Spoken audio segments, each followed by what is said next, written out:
So, Mike, where are we in the gold cycle right now? I believe at the most we're probably 20% the way there. I think there's a whole lot of purchasing power gains to be made coming up here.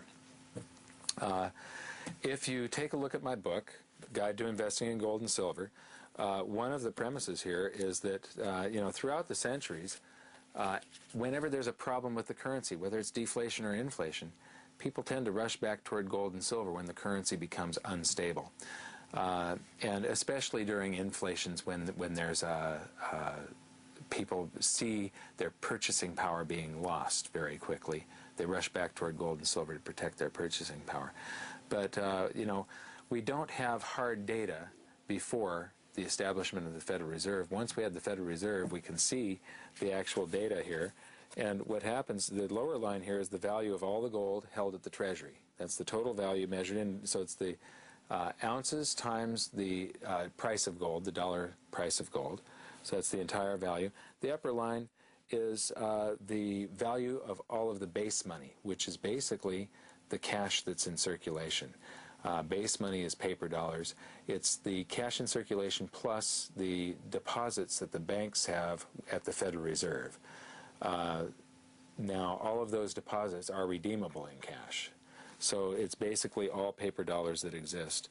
And in 1934, gold was allowed to float on the open market, and it rose until it hit 35 bucks an ounce. And in doing so, it covered every paper note printed from George Washington to Roosevelt.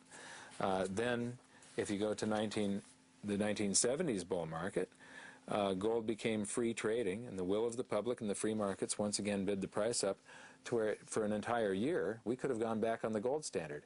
Every paper dollar was covered. The value of all the gold at the Treasury exceeded the value of all the paper dollars in circulation. But I'm sure you would agree, credit cards are replacing cash in circulation. Wouldn't you say so? Absolutely. Yeah. Okay, what people don't know is that when you sign a credit card, a lot of people don't know this, when you sign a credit card receipt, you're expanding the currency supply of the planet. That currency didn't exist until you signed that receipt and the bank makes a book entry. And so that's called, unpaid credit card balances are called outstanding revolving credit. And so if you go to the Fed's website and you get these numbers and you add outstanding revolving credit to the base money, you'll see that for 3 months, gold also covered base money when it got to about 600 bucks an ounce, and it overshot. It went to 800 bucks an ounce. But the reason that I argue that you have to include outstanding revolving credit in base money is because when you sign that credit card receipt and you create that currency, you pay it to a merchant the same as if you had paid paper dollars. Those dollars stay in circulation until somebody saves them up and pays down credit card debt. So it's really base money. It's that circulating medium that's going through all the checking accounts. And it covered outstanding revolving credit. At the end of the book, so base money plus outstanding revolving credit. At the end of the book, I show the same chart again, but now it's taken out to 2008. And there's that little 1980 blip where gold went to 850 bucks and overshot both base money plus outstanding revolving credit.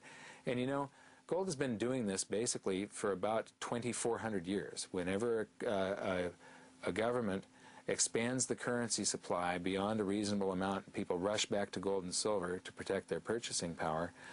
They bid the price of gold and silver up measured in that debased currency until the value of the gold and silver matches the value of the debased currency. Well, look at how we're debasing the currency today. Base money went up to 825 billion. Outstanding revolving credit is way up here. It took, when this book was printed, last August 2008 is when the book came out. It took about 6,300 bucks an ounce for history to repeat and for the value of all the gold at the Treasury to rise to where it would cover base money plus outstanding revolving credit. Then, a month later, in September, they bailed out Fannie Mae and Freddie Mac. And the total bailouts in 2008 came to about $900 billion. So the base money, the checks the Fed wrote, increased base money from 825 to almost it was 1.7 something trillion, almost 1.8 trillion. Then in March they promised another 1.2 trillion. That'll bring us up to about 3 trillion of base money, and this year, for the first time, outstanding revolving credit exceeded $1 trillion. So it's about 3 trillion would be the total.